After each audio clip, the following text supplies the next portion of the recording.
اللہ تبارک و تعالی نے اپنے نبی سے یہ خطاب فرمایا کہ جب آپ سے فرمایا گیا کہ جنت سے آپ زمین پر تشریف لے جائیے، تو اللہ تعالیٰ نے خطاب اپنے نبی سے فرمایا لیکن صیغہ جمع کا فرمایا۔ ہونا تو یہ چاہیے تھا کہ خطاب آدم علیہ السلام سے ہے تو صیغہ واحد کا ہونا چاہیے، یا آدم علیہ السلام اور حوا علیہ السلام سے تھا تو صیغہ تثنیہ کا ہونا چاہیے تھا، لیکن اللہ تبارک و تعالی نے صیغہ جمع کا ارشاد فرمایا ہے۔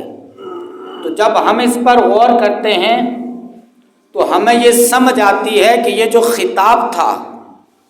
یہ حضرت آدم علیہ السلام سے تھا، لیکن اس میں جو شامل لوگ تھے وہ آپ کی زوجہ محترمہ حضرت حوا بھی تھی، اسی طرح اس خطاب کے اندر وہاں جو سانپ رہتا تھا وہ بھی تھا، وہاں پر جو مور رہتا تھا وہ بھی تھا، اور شیطان سے بھی تھا، اور آپ کی جتنی بھی ذریت ہے اس تمام سے یہ خطاب تھا جو آپ کی پیٹھ پر موجود تھی روحوں کی صورت میں۔ تو اللہ نے فرمایا وَقُلْنَا اهْبِطُوا کہ اے آدم علیہ السلام آپ اور آپ کے ساتھ جتنے بھی لوگ ہیں اور آپ کی جتنی بھی ذریت ہے یہ تمام کے تمام زمین پر چلے جاؤ، بَعْضُكُمْ لِبَعْضٍ عَدُوٌّ اسی میں سے بعض کے دشمن ہوں گے۔ تو جب ہم اس آیت کریمہ کے حصے پر غور کرتے ہیں تو ہمیں وہ اشکال بھی سمجھ آ جاتا ہے، اور جو لوگوں کی ایک غلط فہمی ہوتی ہے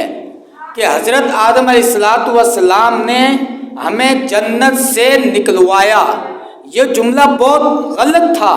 لیکن جب ہم اس آیت کریمہ پر غور کرتے ہیں تو ہمیں یہ غلط فہمی بھی سمجھ آ جاتی ہے، اور یہ غلط فہمی دور ہو جاتی ہے کہ آدم علیہ السلام کو ہم نے زمین پر لایا۔ جنت سے جو آدم علیہ السلام کو نکالنے کا سبب بنا وہ آدم علیہ السلام نہیں تھے، بلکہ وہ ہم تھے، وہ لوگ تھے جو فاسق اور فاجر تھے، جو کافر اور مشرک تھے، جو جنت کے حقدار نہیں تھے، اور جنت کے حقدار نہ ہونے کے باوجود وہ حضرت آدم علیہ السلام کی پشت میں، آپ کی پیٹھ میں ارواح کی صورت میں موجود تھے، آپ کی ذریت کی صورت میں آپ کی پیٹھ میں موجود تھے۔ تو گویا اللہ تبارک و تعالی یہ فرما رہا ہے اے میرے آدم، ابھی آپ کی جو پیٹھ ہے، آپ کی جو ذریت ہے اس میں ایسی روحیں بھی شامل ہیں، اس کے اندر ایسے لوگ بھی شامل ہیں جو اس جنت کے حقدار نہیں ہیں، جن کا ٹھکانہ یہ جنت نہیں ہے، لہذا زمین پر تشریف لے جائیے اور اپنی تمام اولاد کو زمین پر چھوڑ آئیے، اور جو جنتی ہیں ان کو ساتھ لائیے، جو جہنمی ہیں ان کو چھوڑ آئیے، جو ایماندار ہیں ان کو ساتھ لے کر آئیے، اور جو بے ایمان ہیں انہیں وہیں پہ چھوڑ آئیے، جو نیکوکار ہیں ان کو ساتھ لائیے، اور جو گناہگار اور فساق و فجار ہیں انہیں وہی زمین پر چھوڑ آئیے۔ تو فرمایا وَقُلْنَا اهْبِطُوا بَعْضُكُمْ لِبَعْضٍ عَدُوٌّ اے آدم زمین پر تشریف لے جائیے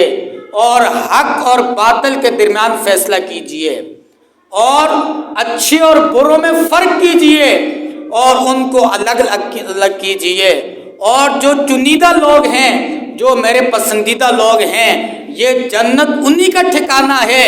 اور جو برے لوگ ہیں، جو کافر اور مشرک ہیں، جو فاسق اور فاجر ہیں، جو اس جنت کے حقدار نہیں ہیں، ان کو زمین پر چھوڑ آئیے۔